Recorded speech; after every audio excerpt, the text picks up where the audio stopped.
जय माई की। मैं अपने गुरु जी के चरणों का ध्यान करती हुई अपनी माता श्री के चरणों में सत्संग नमन करती हूँ। आप सभी लोगों को गुप्त नवरात्रि की हार्दिक शुभकामनाएं। हम अपने YouTube के चैनल के माध्यम से ज़्यादा लोगों को माँ के चरणों से जोड़ना चाहती हूँ। इसलिए आज की वीडियो उन लोगों के लिए है जो लोग दीक्षा नहीं लिए हुए हैं और उनका भी मन है गुप्त नवरात्रि में माँ की पूजा या आराधना करने का, लेकिन वो डर की वजह से नहीं करते हैं कि हमने दीक्षा नहीं ली हुई है तो हम क्या करें। माँ पीताम्बरा सभी भक्तों की मनोकामना पूर्ण करने वाली हैं। 10 महाविद्याओं में माँ बगलामुखी 8वीं महाविद्या है और बहुत तीव्र है। गुप्त नवरात्रि में 10 महाविद्याओं का विशेष रूप से पूजन अर्चन किया जाता है।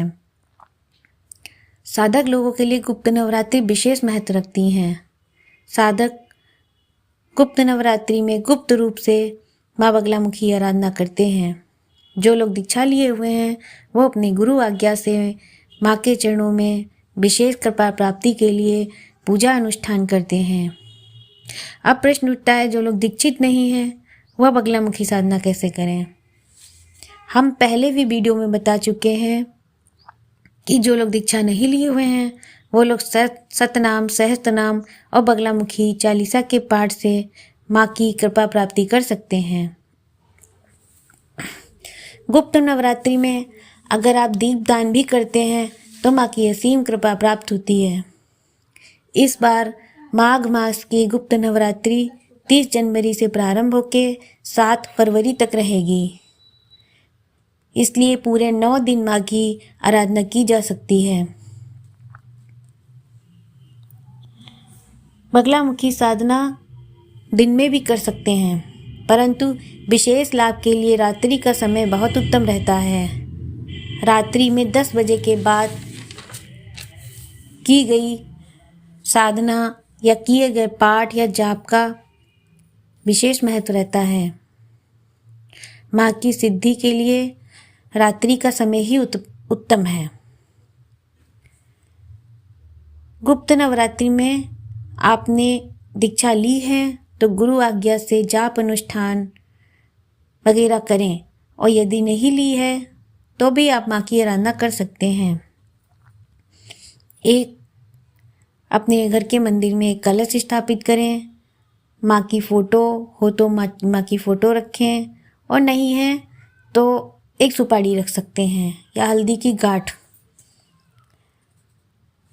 माँ की गाय की घी की जोत एक प्रज्वलित करें। अगर गाय का घी नहीं है आपके पास तो सरसों के तेल की अखंड जोत भी जला सकते हैं। माँ की अखंड जोत जला के खुद पीले वस्त्र धारण करें, क्योंकि माता श्री का पीतोपचार द्वारा ही पूजन होता है। माँ को पीले अक्षत, पीले पुष्प, हल्दी का टीका लगाएं, पीला आसन माँ को दें और खुद भी पीले वस्त्र धारण करें और पीले आसन पर बैठ के माँ बगलामुखी के सहस्त्र नाम या सतनाम के पाठ करें। सहस्त्र नाम के कम से कम 5 पाठ तो करें। सहस्त्र नाम बड़ा है, पाठ करने में पूरा 45 मिनट या 1 घंटा का समय लगता है। सतनाम के पाठ आप आसानी से कर सकते हैं। 108 पाठ माँ के प्रतिदिन करें। 108 पाठ ना कर सकें तो 51 पाठ तो अवश्य करें। नवरात्रि के 9वीं वाले दिन जितने भी आपने पाठ करे हैं उनका दशांश हवन कर दें। सतनाम और सहस्त्रनाम के पाठ में बहुत तीव्रता है। माँ अपने दोनों ही पाठों का श्रवण करने से बहुत ही प्रसन्न होती हैं और संसार की समस्त सुखों को प्रदान करती हैं। जो साधक माई के सतनाम या सहस्त्र नाम के पाठ को तीनों कालों में धारण करता है उसके लिए संसार में कोई भी वस्तु दुर्लभ नहीं। संसार पर साधक पर आने वाली हर मुसीबत को माँ स्वयं स्तंभन लगा देती हैं। माँ बहुत कुछ देती हैं, मांग कर देखो, पर परीक्षा भी बहुत ले लेती हैं। ध्यान रहे कि परीक्षा में आपको पास होना है। समय समय पर परीक्षा लेंगी, पूजा में रोक लगा देंगी, होने नहीं देंगी, मन नहीं करेगा आपका करने का। माँ पीताम्बरा पीठ दतिया में माँ को प्रेम से माई बोला जाता है। माई शब्द में बहुत ही प्रेम है, बहुत अपनापन है। एक बार प्यार से बोलिए माई। अगर आप पाठ नहीं कर सकते किसी कारणवश, तो भाई एक दीपक तो प्रज्वलित ही कर सकते हैं। माँ का दीपदान 2 तरीकों से होता है। एक तो 36 तंतु वाली बाती का निर्माण करके दीपदान होता है, और एक 36 दीप प्रज्वलित करके दीपदान किया जा सकता है। 36 तंतुओं की बाती में आप 36 तंतुओं की एक बाती का निर्माण कर लीजिए, बना लीजिए, और उसको बाती बनाते समय धतूरे के बीज पीस के उसका रस लगा के उसके द्वारा बाती का निर्माण करिए। और रोज रात्रि में 10 बजे के बाद माँ के सामने 36 तंतुओं वाला दीप प्रज्वलित करें। दीपक में थोड़ी हल्दी डाल लें। अगर आपकी कोई विशेष मनोकामना है तो आप कोर्ट कचहरी शत्रु बहुत हो गए हो तो आप सरसों के तेल का दीप प्रज्वलित करें, और अगर नहीं है ऐसे तो आप गाय के घी का भी दीप प्रज्वलित कर सकते हैं। दीप प्रज्वलित करते समय माँ के सामने हाथ जोड़ के विनम्र निवेदन से बैठे हैं, पूरे भाव से माँ को पुकारें और माँ से प्रार्थना करें कि हे माँ, मेरे शत्रु बहुत हो गए, हमें शत्रुओं से निजात दिलवाइए। 36 दीप द्वारा दीपदान भी किया जाता है। उसमें एक प्रधान दीपक बना लीजिए बड़ा सा, बाकी 35 दीपक छोटे बना लीजिए, उसमें बाती डाल के प्रधान दीपक जो आपने तैयार किया है उसको बीच में रख लीजिए, बाकी 35 दीपक उसके किनारे किनारे लगा के एक फूल की थाली या पीतल की थाली में यंत्र बना ले माँ का षटकोण, उसमें बड़ा वाला दीप बीच में प्रज्वलित करके चारों तरफ दीप अच्छे से सजा के, अच्छे से फूलों वूलों से थाली सजा के माँ के सामने दीपदान करें।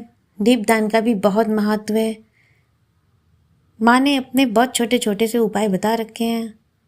दीपदान एक बहुत छोटा सा उपाय है माँ की कृपा प्राप्ति का।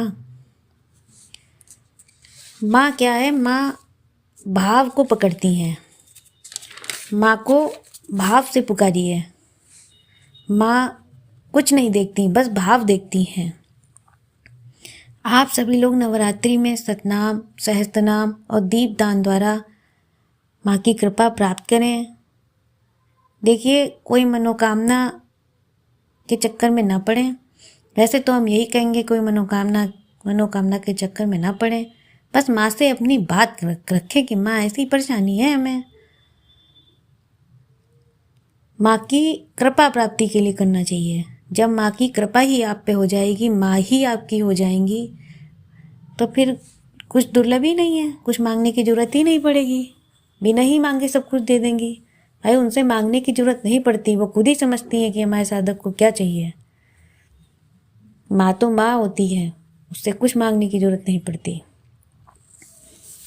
अगर आपको हमारा वीडियो अच्छी लगी हो तो कृपया ज़्यादा से ज़्यादा लाइक, सब्सक्राइब और शेयर करिए। इसी के साथ जय माँ पीताम्बरा।